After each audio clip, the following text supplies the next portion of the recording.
All right, I wanted to make a really quick video. So one little interesting problem that I'm having with this airplane is that the radio that goes in this hole is labeled. Let me show this to you. Let me hang out my light right here. Here we go. I got this light hanging there because my hanger's closed. It's actually lightly raining out there.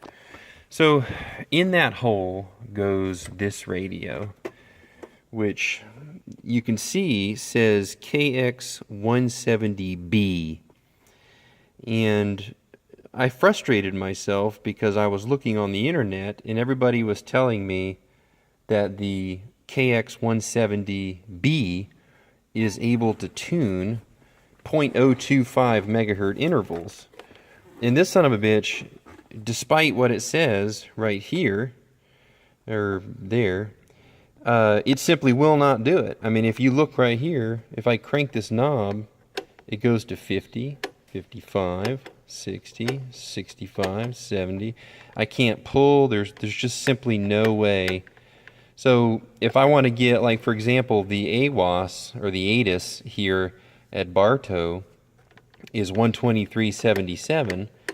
The best I can do is that or that. So it actually limits my capability. There are some airports, I forget exactly which ones, but that are like Zephyr Hills, if I'm not mistaken, is 123.07. I can't, I can't do that with this radio. The best I can do is one of these, but there are a lot of airports on this frequency, and I feel like I'd look like an idiot if I'm sitting here saying Zephyr Hills traffic when I'm sitting on 2305. I know Winter Haven's on that frequency. I think Tampa North is on that frequency. So I'm pretty much screwed, but yet this thing says 170B, so I pulled it. I've never pulled a radio out of an airplane in my life, but it actually was pretty dang easy. I don't know if this is the way it's supposed to be, but this thing just, there's a little square here, and then there's a little thing right there, and you put it in, you rotate this, and it just locks in place. So it literally just plugs in. If you look at the back there, it just plugs right into that. So I do sort of have a big avionics upgrade planned, but avionics are very expensive, and so I want to be responsible about it. I want to make sure that I spend my money wisely. I want to make sure that I get the capabilities that I need without going overboard, because money is hard to make, and it's, I just want to be responsible is all. And so I'm thinking, well, eventually I could put another radio in here, or I could put a GPS unit here with a comm, and then I can move this narco over here. I don't know. But for now, I'm tempted. Well, here, let me show you the back of this radio, by the way. That was actually a key part of this video that I have failed to show you. This is not a KX170B. It's just simply not. I looked up the serial number, and it's 4354. And that part number is not, this is a KX170 is what it is. And yet so it has the wrong faceplate on it. So somebody in the past, this is not the faceplate that came with this radio. Somebody in the past switched out this faceplate on this radio to make it look like something that it's not. I think that's pretty interesting. Anyway, there's a guy in Lakeland that has an eBay store, and he's selling a 170B. He's asking $350. I made him an offer of $275. Maybe he'll counter back, I don't know, but I'm thinking around the $300 price point would be worth it. These things are dinosaurs. I mean, I hate spending any money on something that looks like this in 2018, you know what I'm saying? But I feel like it would be responsible of me to pay the money and stick it in there, a true 170B, not this decoy, and then I would gain the ability to actually have a functional COM 2 that I could actually tune properly. So that would be, let's just assume I give this guy $300 and that the radio works, and he says it works, and it probably does. That would actually give me an ability that I don't have. So I feel like that is a responsible thing to do. Whereas like replacing this Narco, it wouldn't give me an ability. It would give me a nice snazzy radio, but it wouldn't give me anything that I don't have. Or this audio panel. I've been thinking about getting like a Garmin 340 or one of these ones that have lights on it.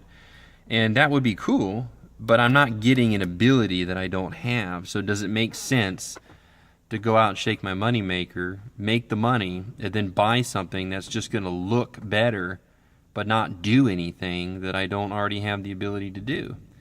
And these are things that I just need to decide, because it's expensive stuff. So I've toyed with the idea of spending $15,000 to $18,000 for basically what would sit right here.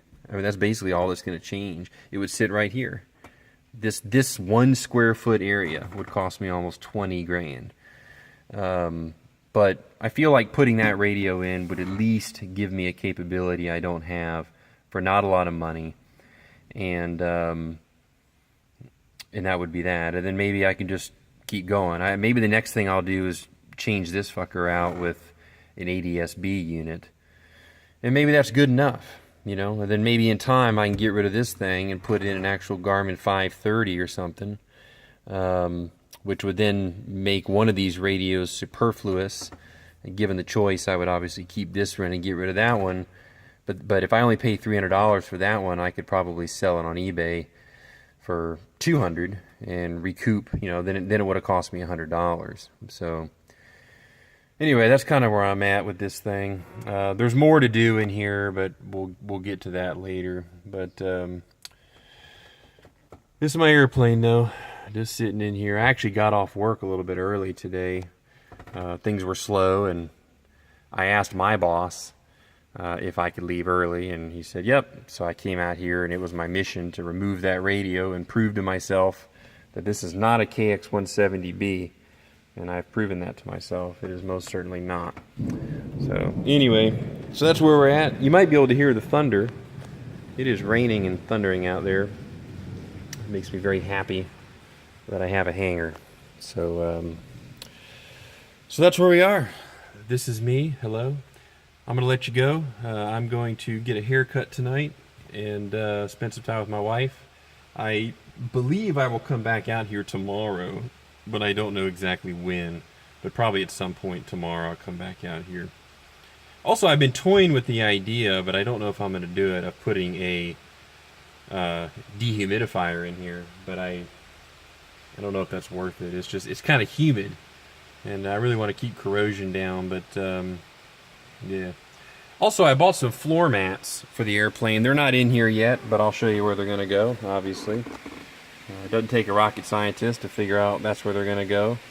But I requested my tail number to be embroidered on them. I thought that would be a nice touch. Over time I'm going to do some nice things to this airplane, and I figure having those there that have my tail number on them would be a nice little customized touch. So anyway, that's what we got. So there's my hole. I'm going to fill it with something. See ya.